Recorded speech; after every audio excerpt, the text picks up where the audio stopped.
This week on So Many Sequels, we are talking about A24's Civil War, and as of this recording, it is opening weekend, has just wrapped up actually, and David has the numbers of how it's done. So, David, how have opening weekend numbers for this movie been? People that seem to be interested. Oh, I would say, it's been a while since we've done, we've had like live numbers, we've had like, the weekend of numbers. And the early reporting is that Civil War, which opened this weekend, April 12th, will finish right around 25.7 million. That's the estimate right now. Could go up, could go down by a little bit. Um, and that would be, according to the Hollywood Reporter, the highest opening weekend for any A24 film ever. So already off to a pretty, historic run for the production company. 10 million on Friday, and then probably about 8 and 6 on Saturday and Sunday. It's the number one movie of the weekend, passing up Godzilla X Kong, which dropped to number 2 in its third weekend. Ghostbusters Frozen Empire is at number 3, Kung Fu Panda at 4, and Dune Part 2 still hanging in there in its seventh week, brought in 4.3 million to round out the top 5. Also worth shouting out is Monkey Man. We talked about that while we were at the theater that night. Monkey Man is at number 6 with 4.1 million, so I'll throw that out there as well. Just if that number holds, that 25 million number holds, Civil War is already the number 12 movie of the year. If say it fluctuates up about about 1.5 million, it could be the number 11 movie of the year for its first weekend. Overall, that's pretty good. Number 1 movie of the year again: Dune Part 2, Kung Fu Panda, Godzilla X Kong, Ghostbusters, and surprise at number 1 for me, Bob Marley's One Love, or Bob Marley One Love. The Bob Marley biopic is sitting at the number 5 spot right now. So that's all I really have for this week. This is kind of a different, I'll say a different A24 film. I think they really wanted a big release. They wanted something that had sort of broader appeal. I think it still holds true to a lot of what A24 tries to do, but I think they went big with this one, and it looks like it's going to work out for the most part with a good opening weekend. So to get started, I mean, typically on this show, one of us has picked the movie or it's a fan pick or something. But every now and then, it's a brand new movie where the only reason we picked it is because it's new. So we don't really need to give you a reason. Not that you asked, but there's not one. It's a new movie. Maybe they did. Maybe they did. It's because it's the newest A24 film we can find. That's true. That is true. It's brand new. So if you're unfamiliar with this movie, haven't seen the trailers yet, the letterbox synopsis is very simple for it. In the near future, a group of war journalists attempt to survive while reporting the truth as the United States stands on the brink of civil war. This movie stars, oh my gosh, this is the one time David didn't put the cast in there. That's You're good. I put some of the main cast in there. Kirsten Dunst, Wagner Moura, I believe, Kaylee Spaney, Nick Offerman, Jefferson White, Jesse Plemons. Interesting cast. Not like a ton of, I guess, what I would call star power. Like, they're not used in a star power way in the movie, I guess. But there's still some recognizable names. So, I guess to get started here, this is a movie that I think is going to evoke a lot of feelings with people. Maybe more than a typical movie would, because of how realistic it portrays what a war in modern day America could look like, but also just touching on the real divisions in the country right now. So, yeah, to get started, what did you guys? How do you guys feel about this? What do you? Before we even talk about whether we thought the movie was good or dissecting cinematography or this or that, just how do you feel about this movie? It's one that you have to sit with, I feel like, for me. There's a lot to think about as far as, the three of us have past, in present in news. So we've all worked in news journalism in some way, shape, or form, and that is in our background. So seeing this movie and what it presents, I felt like it did a good job with what it was wanting to do. and I think it also opens the door for something else. I think that I think that there's a lot here, but I also think, you know, there can be a little bit more depth to it. Um, but I think it was definitely one where I have been thinking about it since we've left. I would say the same. I would say that it's a film that I really like needed to. I had to ponder a lot, and because my when I first came out of it, I was kind of struggling to think of really much of anything. It's a movie that it just sort of has one real through line that it's following. So like you're just pounding on that, we're getting there. We're the journalists are trying to get to Washington D.C. So they're just trying to get there, and that and like everything, all these things that happen to them along the way, and there's not once it gets ramped up, there's not a lot of like times to stop and think. So I was trying to like process everything that just happened. I think overall, it's an interesting premise. I think it's funny the letterbox says the brink of war when they're actually like I pretty thought that deep too. It's into it. clearly um, it's clearly deep in a war, not the brink. yeah. Hmm. I thought the film. I mean, it looked good. It was an interesting film. It was interesting. So, what I noticed was there was a lot of what we have taken for granted.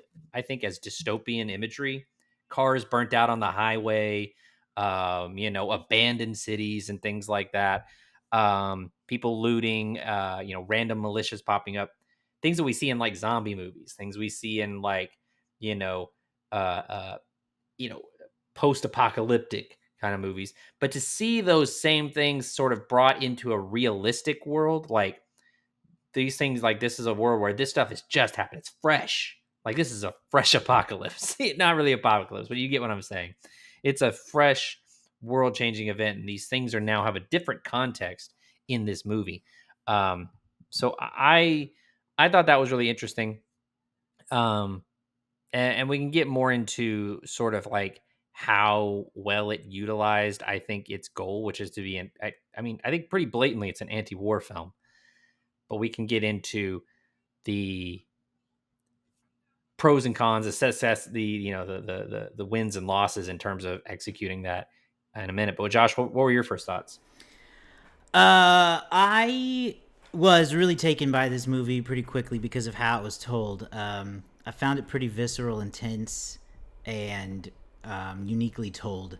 That photojournalism aspect was way more interesting to me than the more typical traditional war action movie that's like following members of the military or military strategy with generals and going back and forth between like the war. And this movie, I realized, not so much from the trailer. The trailer's a bit misleading.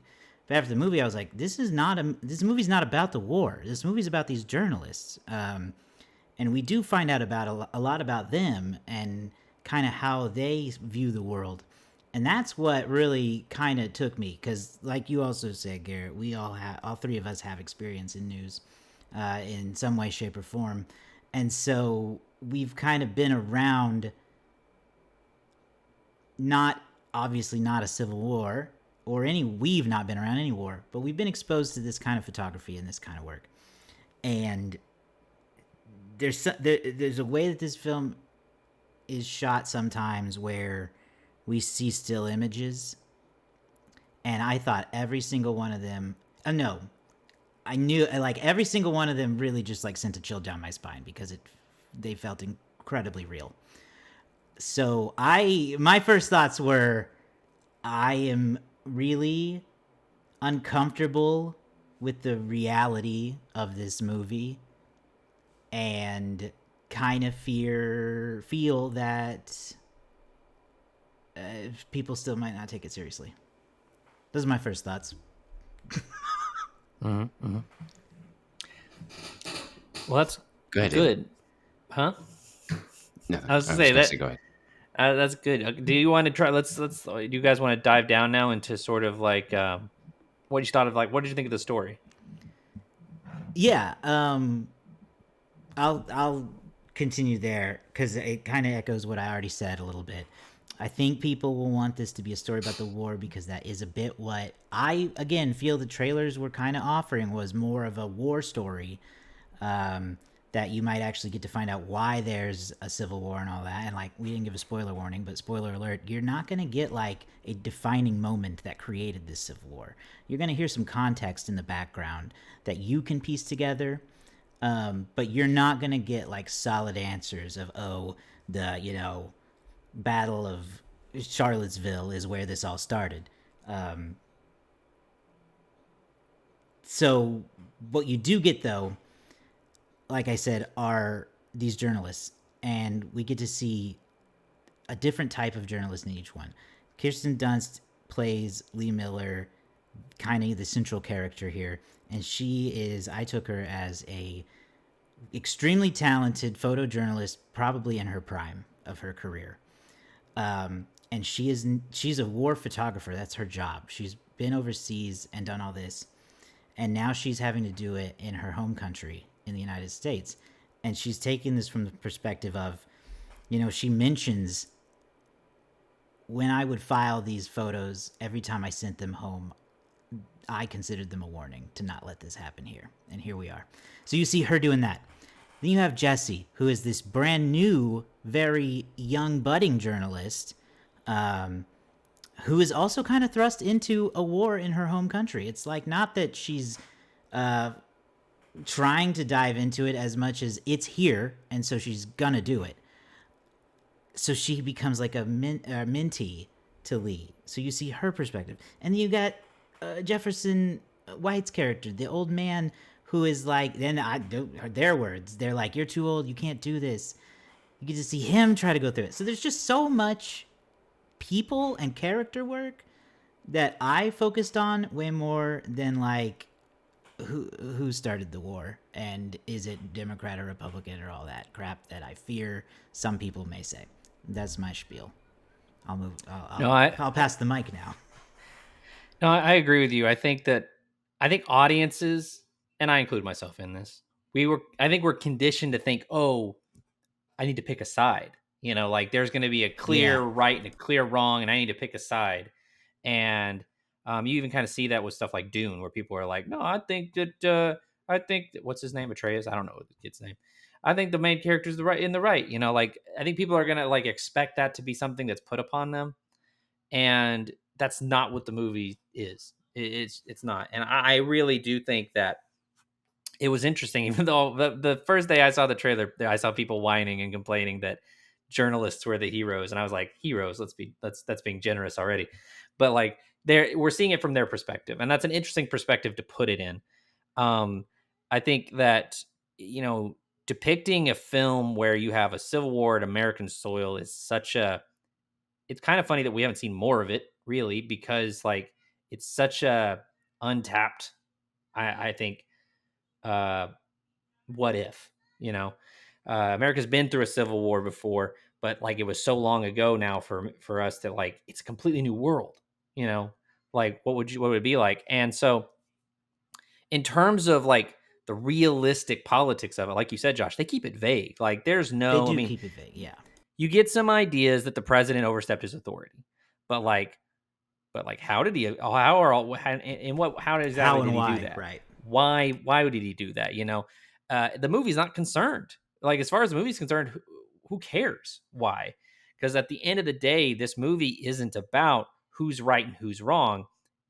The perspective I'm taking from Alex Garland is war is wrong What is it good as a for? whole. Absolutely nothing. What is it good for? Absolutely nothing. So like, um, I think that it's funny too, because a lot of war films, even anti-war films, struggle with romanticizing war a little bit, romanticizing the life of the soldier or the nobleness of the soldier.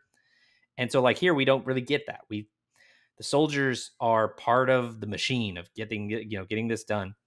And so I think that's very interesting. Even like a film like Star Wars, there's that element of like, well, we're rebelling for something. There's hope and there's resistance and all that. And like war is good because it's a mean to fix an injustice.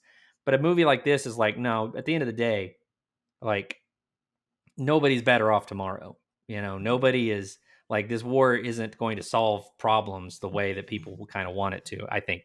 So I think it's a very interesting movie from that perspective. Um, for me, there were also, I feel like there was very few elements to me that just like stood out in a way that maybe just go like, man, I really recommend this movie for this. Like, I can't think of what that one thing is for this movie where I would say like, oh, you got to see it for X or Y. So I'm struggling with that, but I think the movie works really well. But to me, in a lot of ways, it didn't excel beyond just being like a really like a good movie. I think this is one where you have to, the deeper you dissect it, I think the better it gets, right? I Mm-hmm. think the vagueness, you can walk away thinking, oh, I want to know more.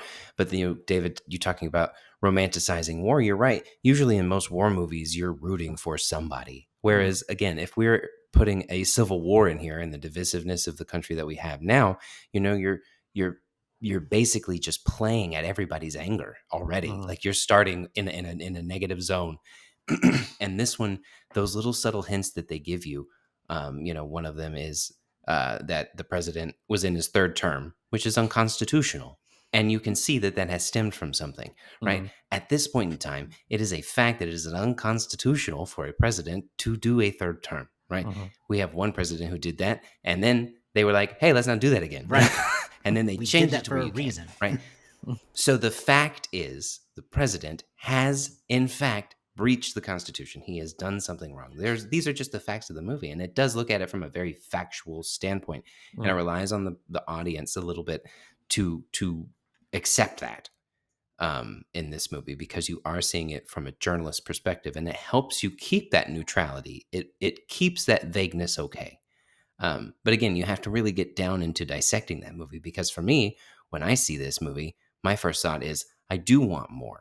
I do want to know, but I don't want it from this movie. This movie was good, and I really enjoyed what they gave me and the characters that they gave me and the story that they took me on. And one of the things that I really appreciated was we live in this world now where everything is recorded. And for me, seeing all the January 6th footage and then the footage across the world that we see uploaded to social media. And I felt like this movie did a really good job of putting those moments in there. Like it didn't feel like a movie. It felt like it was recorded footage that I had seen from a journalist who was on the scene or something Yeah. like that. With the 24-hour news cycle that we live in, it puts you in there. And that part really stood out to me and how this movie was shot and what it delivered and that tenseness there, Josh. But I also, again, I said I wanted more, but I sometimes I think that you start at the end and then you can zoom out, right? And I think this movie starts at the end. We don't need to know all of the situations. We just need to accept it and then we can maybe if A24 decides zoom out and then we can like see what and then we can decide on our own or have that but maybe that's not the movie that we needed. We needed to see the end first and then we can zoom out. But I do think that the audience is going to walk in wanting the middle part there. I think so too. Civil War Day One. That's what we'll get soon. Yeah. But I think I think we're all coming from it from at least I think a healthy perspective of that's not what the movie is. Let's not hold it to that standard. But I do think for a lot of people, and so if you're watching this review, you might be the type of person that might be a turnoff for you, not having sort of clear answers. That the ambiguity of things might be a turnoff. And so to those who would feel that way, just know that going in, like there's no even the sort of the highlight of the trailer and for me kind of the highlight of the movie, the appearance of Jesse Plemons, like you don't even know who he's with. And even if you read through like the Wikipedia article or you read through the cast list, there's no specification of who he's for. He's a random militia guy.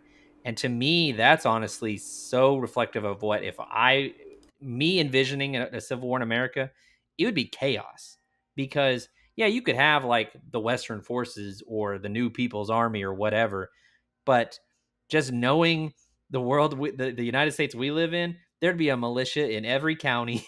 There would be its own thing in every city. Like it would just be, you wouldn't be able, honestly, it's almost unrealistic to think you could travel from state to state and not run into more trouble. Honestly, that is such a good thing to point out because they, without like spelling it out that way, they really handled that in this movie. Because I remember at first thinking like, even in a Civil War situation, is it really going to be that dangerous to drive from New York to DC? Like, really? But I'll be damned if they don't run into some kind of wild militia kind of people like every 20 miles. It seems like. But I also wanted to add on to top of that. That's another great thing about this movie is we meet these people along the way who almost all seem to have their own agenda in this civil war. We run into some people who you can kind of tell are on the U.S. side, and some that are on the Western Forces side, and then some that are just like, I'm just trying to kill anyone who's trying to kill me. Yeah. And then some To people some who who are are just just pretending it doesn't exist and at some all. people who pretend it doesn't exist at all, and some people who just Also want to very watch the world realistic. burn, like the couple guys at the gas station who just seem to be chaos agents. Taking advantage of the Taking situation. advantage of the situation. So we meet all kinds in this movie, which again really forces you to not think about picking a side. Because And I think that also. Oh, I was just gonna go end ahead, by Josh. saying, because in the reality of it, whatever led to this, y'all, all the sides suck. you know, Yeah, And because ultimately, I mean, like ultimately in the film, I think Artigas is war just breeds brutality and breeds a lack of humanity. The longer that it goes on. That said, I mean, it would be so easy. It's so easy to say when again you remove all of the elements of like look at the discourse today, right? And look at all the things that people would be potentially willing to fight for today. And some of it seems very justified as you're having a civil dispute about it or a civil argument about it. It seems like, no, this is worth fighting for. But like, I don't know. If you're an American today, you sit down and think about what could the president do today that would make you think that's a step too far, and think about like, are you willing to fight against that? I don't know. It's so I feel like those are the kinds of questions that like this movie doesn't really concern itself with asking, but it's the ones that I think people will have a hard time not asking themselves. right, and Does I that think make the sense? vagueness. I think the vagueness, again, going back to it, is going to be a detriment to a lot of people. But I think that, again, if you dissect what it's trying to do, there are scenes where it really shows, is this worth it, with all the divisiveness. So the scene that I'm thinking about specifically is when I think they're at a hotel. There are two soldiers and there's one person caught between a barrier, Mm-hmm. and the journalists are with them, and you don't really ever see who's shooting into them. But that's a really brutal scene, and again, you don't know who is who really, and all you see is just people shooting at people and people killing people, and all of these people just are terrified of the situation. And then there is the other scene that's really tense with the sniper and the Christmas runway, and you know they don't know who's on the other side that's shooting at them. And they go, man, all I know is that person over there is trying to kill me and I'm trying to kill them. And that, I think, was a really good scene of, again, just showing you like we have no idea. And that neutrality of not having to pick a side, are they good, are they bad, and really kind of giving you the idea of what it could be like, is it makes you think if you Mm-hmm. allow yourself to go down that route yeah. rather than just being like, well, I don't know who the good guys are or the bad guys Yeah. are, or like whatever. When you're No, right, but we have it's no idea, and like, I just as easily as I agree, David, that there would be militias everywhere. I also just as easily agree that like they would be completely incompetent and oh unable yeah, to really function because we are that's not. what makes them We more have dangerous. no idea what it'd be like to Yeah. live in a war torn country. No idea. Yeah, no, Yeah. and I agree. A That's lot of almost big makes tough them more guys, but they dangerous. don't know what they're talking about. The disorganization of it would make so you have like basically a crazy patchwork of like you have no idea what you're walking into at any given moment. At least when someone like declares, "Hey, this is this," it's like okay, all of that place is unsafe. All of that place is with us. But like you could be in one city and they could be pro DC, and then you walk in the next city and they're anti DC, and you walk into a place that's anti both of those. Like so like you really don't know, and then but more or less what I'm saying, what I'm trying to get at too is just I think that there are going to be people who I'm really interested to see what the general discourse is coming out of the movie, because I've not read that many other reviews yet. Um, but I am interested because I don't know. There's going to be some people. So one of the things they hint at that the president did was ordered airstrikes against Americans, which Hmm. is a pretty bad guy thing to do. So I feel like we keep saying there's no good guys or bad guys. I mean, clearly the president is in an authoritarian sort of situation. So clearly a bad guy thing to do.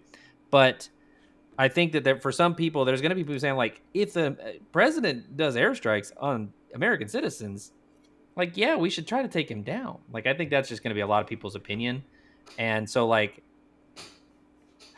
anti-war is a really hard nut to crack, because there are certain things that a person could do or a country could do or whatever that just seem like, well, justifiably there's no other alternative than I think it's also. to Go try to ahead, take them Xavier. I'm down. sorry. No, I that's think it's good. a. I think it's a fun swerve. I don't know if it's a spoiler. I hope not, because we didn't announce it. But I think it's a fun swerve to not have the president be the hero. You know, in most war Yeah. movies that involve America, the president is the one you rally around. Hashtag Bill Paxton, Bill Pullman. You Mm-hmm. know, um, in this one, he starts off giving this speech, and you could, again, you're not necessarily given context clues until throughout the movie. So you're hearing what he's saying, and you start off seeing the president talking about victory and Civil War, and it's like, man, you think Lincoln. That's where you go. That's what your brain tells you to You, go, is like, yeah. he is the one that is trying to, unify and unite. And then over context, you learn, maybe not. And I think that was a fun kind of a twist on what you might expect from a I thought the movie same involving thing. America and the president. And even for that role to be like a small role, like, it's not even Nick Offerman isn't even in the movie that much. So it's not like they put a lot of effort, a lot of like you said, Josh. They do not spend time with a lot of soldiers as characters. They do not spend a lot of time with military leaders or the president or the leader of these other secessionist groups. Like, it's everything is centralized on Kirsten Dunst and the other journalists in that group. Mm-hmm, You're mm-hmm. getting a very, like, ground level experience from their perspective. Yeah. Well, let's start steering toward the end here and talking about any final um, key elements of this movie that you guys wanted to, if there's anything you wanted to add or discuss that we've missed. I do think that the performances are great. Again, we've talked about them kind of individually, but like collectively and individually, they are really well driven. Kirsten Dunst gives a great performance. I think Kaylee Spaney is really good as Sammy. The actor who plays Sammy was Mhm. had moments of just there's one moment I'm not going to spoil, but like you'll know it if you go see this movie where, oh my goodness, Sammy, and then oh my goodness, Sammy, and then oh my goodness, Sammy. Um, and then yeah, that scene with Jesse Plemons was very tense, and he really brought a lot of holy crap to the short amount of time that he was in it. Yeah, Sammy as a character. As soon as I wrote as soon as I saw him, I was like, oh man, this guy's gonna break my heart. I could just feel it. Hmm. He's a nice old man. Kirsten Dunst, good solid base to build your movie around. Again, like you said, Josh, not usually used for a star power situation, but it's a solid hand to have as your lead in that role, and she carried the movie really well. Um, I, I don't know how you pronounce his name, Wagner, I but don't know. Wagner Mora Probably, as Joel. yeah. Honestly, didn't really like him that much. I said he seems like the kind of guy that gets people killed in zombie movies. He's like he has this great idea. Let's go interview the president on the day before that he gets capped. And I'm like, Listen, you is work that a with good news idea? people. You work with news people. You know that there's one idiot in your newsroom that's going to be like, "That's the story that we need right there. We got to get it. Yeah, We got to get it. We got to yeah. go." Good luck. You will not be taking anybody. You're not be taking me along. But I was just like, I don't know. I just like, I didn't like. I thought his idea was kind of crazy. And then I'll shout out as well. Jesse Plemons is also good. Kaylee Spaney, who I don't really know much about, she was Priscilla Presley in Priscilla last year. Um, she was good. I had no idea how old her character was supposed to be. Uh, Apparently, as an actress, she's 25, but I thought the character was like 16. So that was throwing me for a loop. But she also did very good, and she actually comes kind of like the heart of the movie by the end of it. So Yeah, I would agree. All really great performances in this movie. No notes. All right, well, we'll call that a wrap on Civil War, and let's go ahead and switch gears here into the Letterbox game. Each episode on the Letterbox game, we are all going to take a shot at guessing what the average score of this movie, Civil War, is currently among the Letterbox community. Now, a couple things to note ahead of this one. This is a fresh movie, so the score could be a little impacted by that. We don't know how it might level out over time, so keep that in mind that this is a very fresh take for our perspectives. But we're going to take a guess on that 0 to 5 scale, see who gets closest. I'm in the lead right now, which is rare, but I'm going to take the win as I can and go first. David and Garrett are tied, and with an off-screen coin flip, it has been determined that Garrett will go second after me, followed by David finally. So, let's get started here. I'm going to read a few reviews of reviews of Civil War from Letterboxd users. Now, this top one is a lot of people are going to find this one relatable. We talked about it a lot. This is 4.5 stars from Tyler. I genuinely want to know what the president did that made Texas and California join forces. A lot of people are going to want to know that. Yeah. Then we've got 4 stars from Cinema Joe. Should I be shocked that a movie titled Civil War confidently stays apolitical while still co-opting imagery and vernacular from our very real reality? Yes, but in a way I'm not.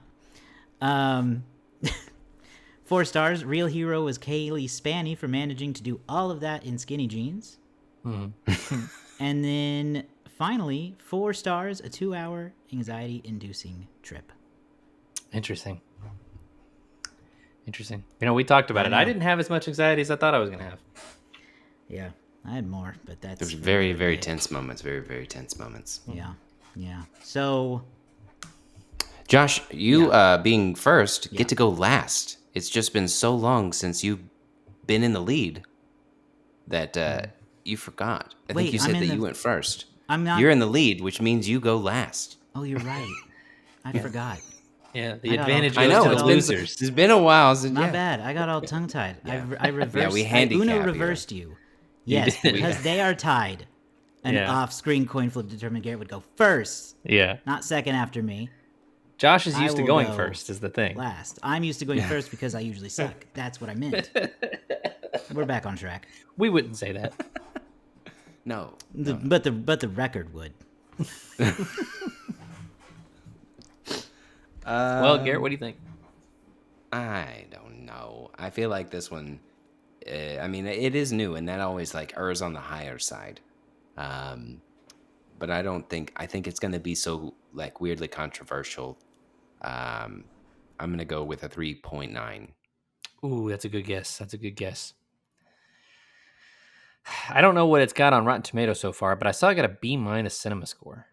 So I'm going to say, I'm going to be in that same range. I'm going to say 3.8 on Letterboxd right now.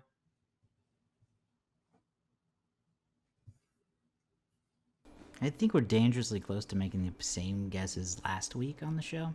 Probably. For a completely different movie, even. Yeah. So I'm going to not do that obvious thing and just do 3.7. I'm not doing that. I'm going to go... I guess I'll try to go higher and just see if maybe that early opening boost will help it out, and I'm gonna go 4.1 just because I don't want to be even with you guys. Good job. 4.1. I like this. We gotta shake up our system. Let's shake it up. Well, there's no tiebreaker scenario here either, so. No. Okay, so we got 3.8 from 3.9 from Garrett, 3.8 from David, and 4.1 from me. Let's see who got it right. Okay, we have another direct hit among us. And it's David. Yeah. Oh no. With a 3.8. that is where the Letterboxd community is currently sitting on Civil War. Wow. Hey, I all believe right. did you get one last week too? No, you won last week. You got Swiss Army Oh, I Man. feel like recently you got a double. Oh, I did. The Sting was a double for me. Yeah, Actually, that's right. this is gonna piss you guys off. Every win I've had this year has been a direct hit. God. Makes no difference to me. It makes a huge Only in the difference. sense that he gets 2 points for it I got doesn't 2 make a points difference to me. because you Makes see, no difference to me. actually, we've had a pretty high number of direct hits this year. Garrett's had a direct hit. Josh has had 2. I've had 3. So we've had a lot of. We've been pretty, in line with Letterbox. We know what they're thinking. We do. Mm-hmm. All right. Well, that is going to do it for us this week. We still got more A24 goodness coming up for you this month. So, again, subscribe to the YouTube channel. Subscribe in your podcast app if you like to listen to the show that way. We're on pretty much all of them. You can go to somanysequels.com and find all of our past episodes there, as well as links to those podcast apps and some of our social media channels. You can find us on Facebook, Instagram, Threads, and TikTok. That'll do it for us this week. We will see you guys next time.